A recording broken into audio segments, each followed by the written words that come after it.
जय भीम, नमो बुद्धाय. वर्षावास मालिकेच्या दुसऱ्या भागामध्ये आपलं सर्वांचं स्वागत. आपण चॅनल पाहत राहा, चॅनलला लाईक करत राहा. तर आजच्या दुसऱ्या भागामध्ये आपण पाहणार आहोत संघ आणि त्याच्या संघटना. भगवंताच्या अनुयायांची दोन वर्गामध्ये विभागणी होत असे, भिक्खू आणि गृहस्थ अथवा उपासक.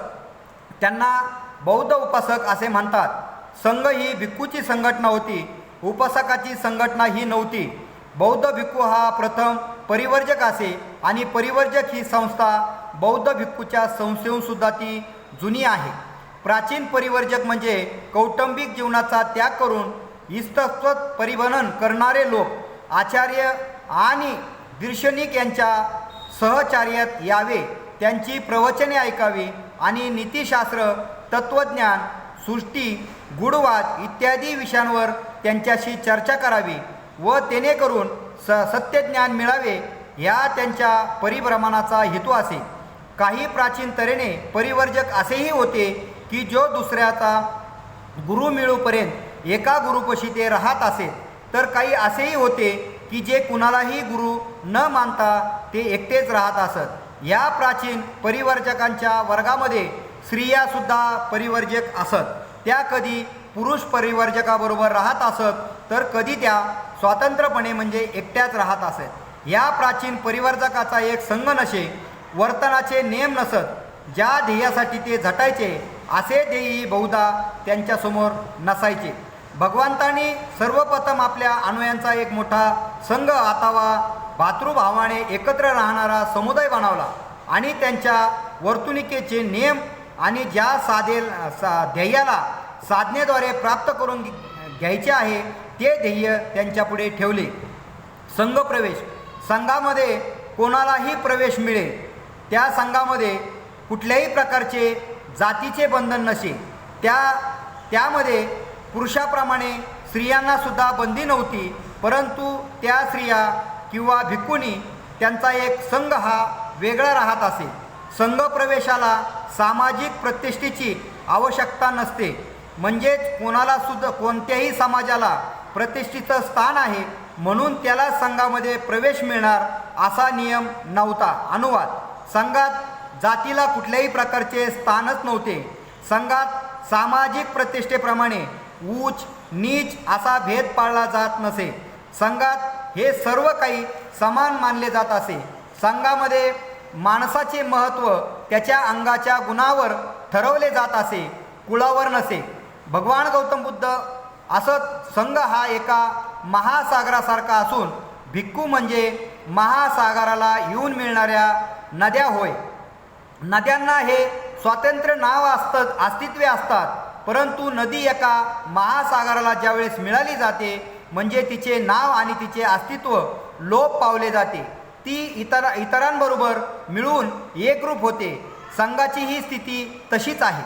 भिक्खूंनी एकदा संघामध्ये प्रवेश केला की तो समुद्राच्या पाण्याप्रमाणे एकरूप होऊन जातो. त्याची जात, त्याची सामाजिक प्रतिष्ठा व कुळ ही लोपली पावतात असे तथागत भगवान गौतम बुद्ध म्हणतात. संघ जो एक भेद मानला जात असे तो लिंगविषयक भिक्खू संघ आणि भिक्खुनी संघ या दोन वेगळ्या वेगळ्या संस्था असत. संघातील घटकांचे सामनेर आणि भिक्खू असे दोन वर्णे पाडले जात असत. म्हणजे 20 वर्षाच्या खालील प्रत्येक मनुष्य हा सामनेर मानला जाईल. त्रिशरण आणि 10 शील ग्रहण केलेल्या प्रत्येक मुलाला सामनेर बने. त्रिशरण म्हणजे मी बुद्धाला शरण जातो, मी धम्माला शरण जातो आणि मी संघाला शरण जातो. मी हिंसी करणार नाही, मी चोरी करणार नाही, मी ब्रह्मचर्य पाळेन, मी असत्य बोलणार नाही, मी मद्यपान करणार नाही, मी अवेळी अन्नसेवन करणार नाही, मी अभाष्य करणार नाही आणि ऐतनिक कृत्य करणार नाही, मी अलंकाराने आपले शरीर भूषविणार नाही, मी ऐषारामापासून दूर राहीन, मी सुवर्ण आणि रौप्य यांचा लोभ हा धरणार नाही. अशा 10 प्रतिज्ञा आहेत की ज्या प्रत्येक सामनेराने घ्यायच्या 10 प्रतिज्ञा आहेत. अनुवाद.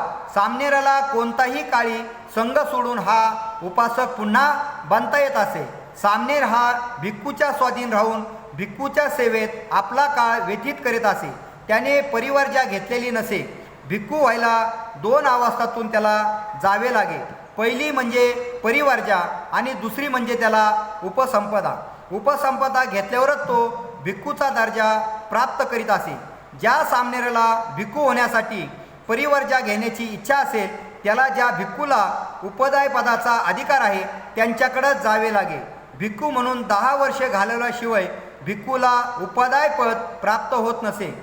उपाध्याय याने सामनेरला ज्याच्या परिवर्जक म्हणून स्वीकार केल्यावर त्याच्या सेवेत आणि संघरक्षतात राहावे लागे.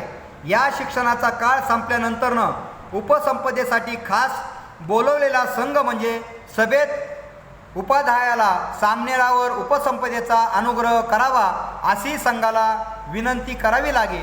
जो भिक्खूपदाचा प्रार्थी असे तो परिवर्जक त्या पदाला योग्य आहे की नाही याची खात्री संघाला करून घ्यावे लागे. ही खात्री करून घेतल्यासाठी परिवर्जकाला काही ठराविक प्रश्नाची उत्तरे द्यावी लागत असे. जेव्हा संघ उपसंपदेची अनुमती देईल तेव्हाच त्या परिवर्जकाला भिक्खूपद मिळेल. भिक्खूंनी संघामध्ये प्रवेशसंबंधी नियम आणि भिक्खू संघ प्रवेशाच्या नियमासारखेच असत. भिक्खू आणि त्यांची जी प्रतिज्ञा आहे. उपासक आणि सामनेर शीलप्रतिपन्नाच्या अटींना स्वतःला बांधून घेतो.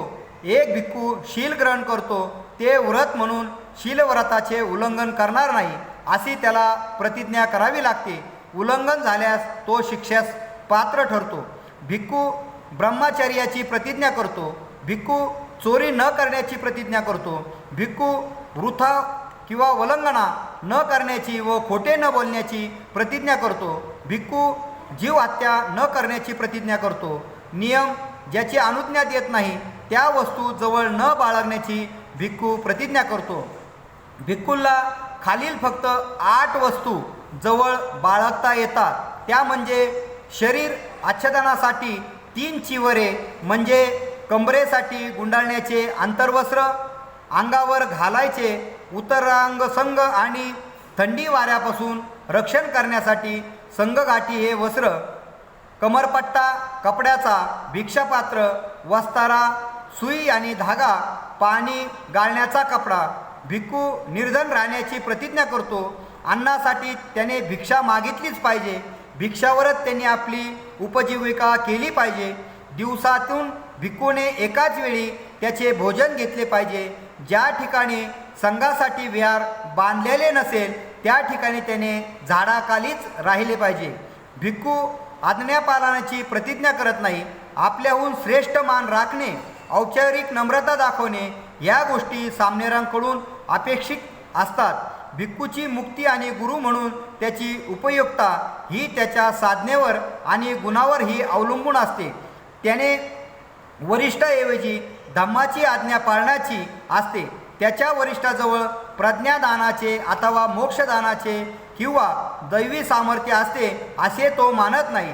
अद्यपतन अथवा उद्धार ह्या ज्यांच्या त्यांच्या स्वाधीन असतो म्हणून त्याला विचार स्वातंत्र्य असले पाहिजे. प्रतिज्ञा भंग झाल्यास भिक्खूच्या हातून पारिजिका हा दोष होतो आणि पारिजिका दोषास शिक्षा म्हणजे संघातून त्याची हकलपट्टी करणे होय. भिक्खू आणि धार्मिक दोष. भिक्खूंकडून घेतलेली प्रतिज्ञाभंग हा त्याने धर्माविरुद्ध केलेले अपराध असे समजले जाते. या अपराधाशिवाय भिक्खूच्या बाबतीत इतरही काही अपराध मानले जात त्यांना संघ देशेस अशी संज्ञा होती. म्हणजे संघाच्या नियमाचा भंग केल्याबद्दलचे अपराध. विनय पिटकामध्ये अशा 13 अपराधांची यादी ही आढळते. ते परिवर्जकांसारखे आहेत. संघादेशेसांचा क्रम म्हणजे परिवर्जकांच्या नंतर तो लागतो. भिक्खू आणि प्रतिबंध. संघदिशेस आणि पारिजिका यांच्याशिवाय भिक्खूला आणखीन काही प्रतिबंध अथवा नियम हे पाळावे लागतात. गृहस्थासारखा भिक्खू वाटेल तसे करू शकत नाही. यापैकी एक प्रतिबंध प्रणालीला निस्सगीय पच्चितीय अशा संज्ञा असून त्यात भिक्खूने पाळवायचे 26 प्रतिबंध समाविष्ट केलेले आहे. हे प्रतिबंध चिवरे, लोकरीचा बिछाना, भिक्षापात्र आणि औषधी यांच्या स्वीकृती अस्वीकृती संबंधी आहेत. काही प्रतिबंधक सुवर्ण आणि रौप्य यांचे दान घेणे वा ना घेणे या संबंधी आहेत. काही नियम भिक्खूद्वारे केले जाणाऱ्या क्रिया आणि क्रियासंबंधी आहेत. त्याचप्रमाणे काही नियम संघाला मिळालेली मालमत्ता सोड आणि स्वीकारण्याच्या किंवा न स्वीकारण्यासंबंधी आहेत. या प्रतिबंधाच्या उल्लंघनाकरता असलेले दंड देखील निस्सगीय म्हणजे नैसर्गिक परतफेड आणि पश्चितीय म्हणजे पश्चाताप व्यक्त करणे या शिक्षा सांगितलेल्या आहेत. या प्रतिबंधाशिवाय भिक्खूला परिचित्तियम या नावाचे आणखीन व्यापन निर्बंध पाळावे लागतात. भिक्खू आणि शिष्टाचारांचे नियम. भिक्खूचे वर्तन हे चांगले असावे लागते. शिष्टाचाराचे नियम पालन करण्यात तो आदर्शवाद असला पाहिजे. या उद्देशाच्या पूर्तीसाठी भगवंतांनी विशिष्टाचाराचे अनेक नियम केलेले आहेत. विशिष्टाचाराच्या या नियमांना सेखीय धम्म अशी संज्ञा असून त्याची संख्या 75 इतकी आहे. भिक्खू आणि त्याच्या अपराधांचा विचार, कसे वागायचे आणि कसे वागायचे नाही यासंबंधीचे नियम केवळ औपचारिक नियम नव्हते, त्यांना कायद्याचे स्वरूप प्राप्त झालेले होते.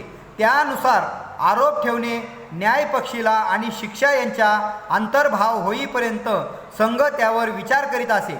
त्यांनी तेव्हाच त्या भिक्षूला दोषमुक्त मानून सोडून देण्यात येत असे किंवा त्यांना दंड देण्यात येत असे.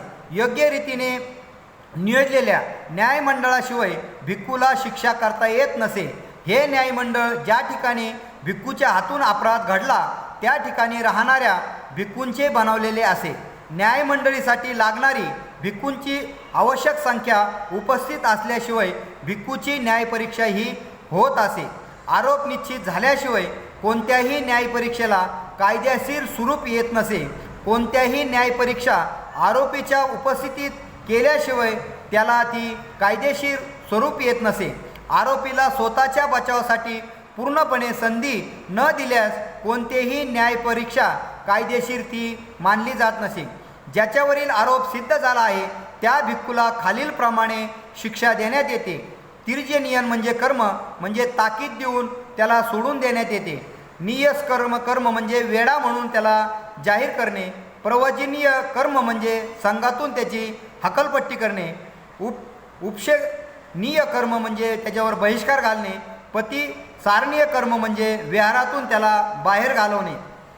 विहारातून बाहेर घालवल्यावर प्रतिनीय सरण्य कर्म केल्यावर अबद्ध कर्मांचा आव्हान कर्माचा उपयोग करता येत नसे. अर्भक नकर्म म्हणजे संघाचे रद्द केलेले सभासत्व परत देणे. आभरणीय कर्म म्हणजे हे विहारातून बाहेर घालवल्यानंतर भिक्खूने आपली वर्तणूक नीट ठेवून संघाचे समाधान केले आणि संघाने क्षमा केली तरच ती केली जात असे.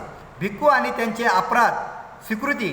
भिक्खू संघाविषयी जी अगदी नवीन मौलिक आणि अपूर्वक अशी प्रथा तथागत भगवान गौतम बुद्धाने स्थापन केली ती म्हणजे उपोषण अथवा हातून घडलेल्या अपराधाची स्वीकृती ही प्रथा होय. अपराध किंवा दोष यासंबंधी केलेल्या नियमाचे परिपालन करायला लावणे हे शक्य आहे. तथागत भगवंताच्या लक्षात आले होते परंतु त्याचे उल्लंघन झालेले असता विशेष दोष अथवा अपराध घडत असेही काही प्रतिबंधक तथागत भगवान गौतम बुद्धाने घालून दिलेले होते.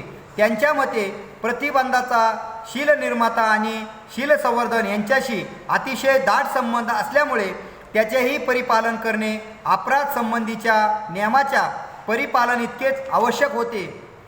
परंतु या प्रतिबंधनाचे परिमाणक रीतीने परिपालन करण्याचा मार्ग त्यांना आढळला ना म्हणून त्यांनी लोकांसमोर या प्रतिबंधनाच्या उल्लंघनाची उघड कबुली देणे हा उपोषणाचा नवीन प्रकार शोधून काढला. याचा उद्देश म्हणजे भिक्खूंच्या सदस दिव्यकी बुद्धीला आव्हान करून त्याचे पाऊल वाममार्गे न पडेल अशी काळजी घेणारी शक्ती निर्माण करणे हा हेतू होता. उपोषण अथवा अपराधाची कबुली देणे हे पातिमोक्ष या भिक्खू नियमाच्या उल्लंघनापुरते मर्यादित होते. उपोषणासाठी त्या ठिकाणची भिक्खूंची सभा भरावी लागे असे. दर 15 वाड्यात अशा 3 सभा भरवल्यात जात. पहिली चातुर्दशीला, दुसरी पंचमीला आणि तिसरी अष्टमीला. त्या दिवशी भिक्खूला उपासत करावा लागत असे.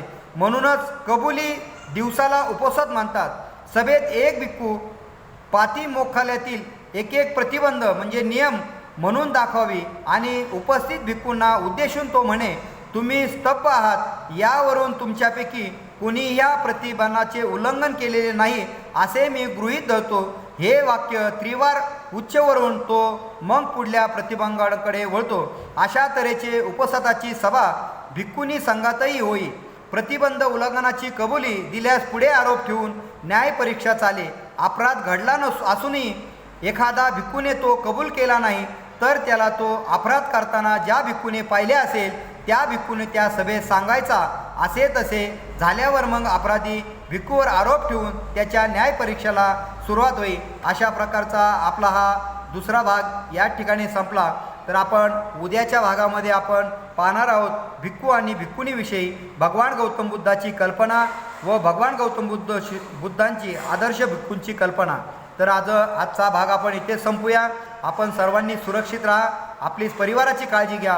जय भीम, जय भारत, जय बुद्ध.